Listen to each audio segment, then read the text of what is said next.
เจ้านานีอาภาเด็ดเดือนแต่คำทั้งหลายพอโต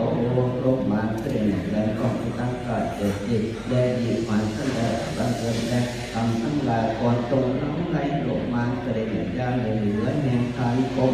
มานันเชิญ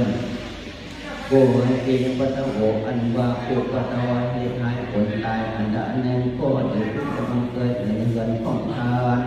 อันหนึ่งอันว่าจะถูกข้อความเรื่องคนโกกิเกิดสลับวางให้เป็นทานแล้วอันดาแนนโกดีวิจโกเป็นหาที่ได้พาเป็นบังสังเพลจนาคดีสังฆโตอันว่าลอยคำอันปรุงเล็กและโตให้น้องเกิดดีมันในกำลังเพื่อแนงสดินเกิดที่ที่ด้วยประการสำหรับเกิดได้คำของผู้ลอยต้องก็เกิดในทางด้วยประการสนันเทิน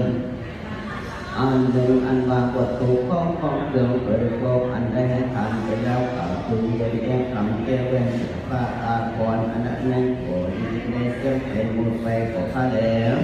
ที่ฟังกันในกัปนานีอนาคาปนาถึงเงินทั้งแถวแบ่งทั้งรายคนโตลงมาเป็นยาวเงินหกเดือนในปัญญามันขนาดละด้วยประการแสดงว่าเขาขอของใครเป็นคำนายคนโตลงมาเป็นยาวเดือนทั้งรายด้วยประการขนาดเกินส่วนอันว่าความกังวลวนตายยังทั้งดึงตัวสิ่งที่บังเกิดนี้แก่ทานพร้อมทั้งเข้าของจนเปิดโอกาสใดอันนี้ก็จะได้เชื่อมไปหมดไปทานเทินสามปัตนาเนตวันกรรมต้องบันของกังวลได้โตลงมาในวันแห่งคุณสายกดที่เป็นด้วยว่าการขนาดวันกรรมต้องบันเข้าของมันของโตลงมาถึงกันของทางด้วยว่าการทันเทิน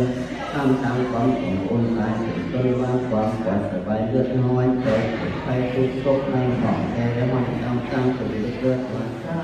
มีอันว่าหาผลยังเห็นประการได้โตโลกมันใน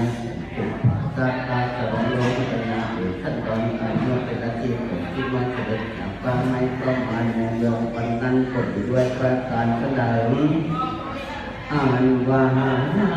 วัดยังเห็นประการวัดแจ้งปัญจมาตราลูกเหลือตามแก้วพิจารณาผลตุ้งเจ้าพระนี้ถึงหุ่นเจ้าดีผู้รัตมีผู้มีข้ามาแก้วปัจจิตาคาภาแก้วผู้งานสดสดเดินมันสดหายก่อนจงโตร้องหายใจจังหายใจเดี๋ยวระดับเต็มปันเต็มเกินของตันจอมมุนสานเจ้าเดือนเป็นท้องขับขอจะพบกันตุกเต่าตุกนักให้เส้นใจสับเชื่อแด่ขอท่าเธอ